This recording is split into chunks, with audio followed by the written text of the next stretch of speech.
Hello friends, இன்றைக்கி வந்து ஒரு சூப்பரான டிஷ் எப்படி செய்யுதுன்னு தான் பார்க்க போகிறோம். இறால் கிரேவி எப்படி செய்யுதுன்னு பார்க்கலாம்.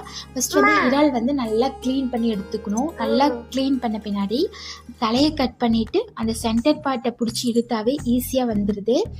ஃபுல்லாக க்ளீன் பண்ணிவிட்டு நல்லா ஒரு 5 or 6 டைம் நல்லா வாஷ் பண்ணிக்கோங்க. உப்பு மஞ்சத்தூள் போட்டு ஒரு 5 மினிட்ஸ் ஊற வச்சுக்கோங்க. அது ஒரு டைம் வாஷ் பண்ணிவிட்டு எண்ணெய் ஊற்றிக்கிட்டு கடுகு ஒரு 1/2 ஸ்பூன் போடுங்க. நல்லா பொரிஞ்சிடும்.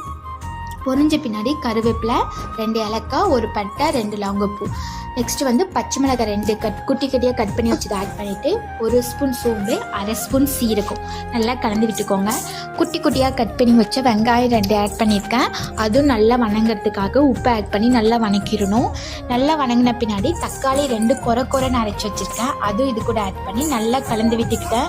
ஃபுல்லாக கலந்த பின்னாடி வீட்டில் அரைச்ச குழம்பு மிளகாத்தூள் 1 ஸ்பூன் கொத்தமல்லி தூள் இது நல்லா போட்டு நல்லா வணங்கிட்டு நெக்ஸ்ட்டு வந்து இறால் வந்து நான் வாஷ் பண்ணி வச்சுருக்கேன். அது இது கூட போட்டு நல்லா கலந்து விட்டுக்கிட்டு நான் இதில் தண்ணி விடும். நல்லா தண்ணி விட்ட பின்னாடி தண்ணி விட்டுட்டோம்.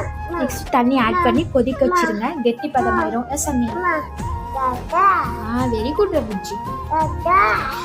இதுக்கு சாதத்துக்கு, சப்பாத்திக்கு, இட்லி, தோசை இது எல்லாத்துக்குமே நல்லாயிருக்கும். ட்ரை பண்ணி பாருங்கள் ஃப்ரெண்ட்ஸ். தேங்க்யூ.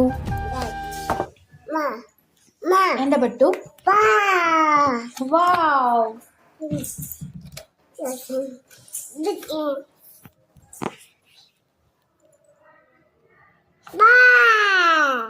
bye.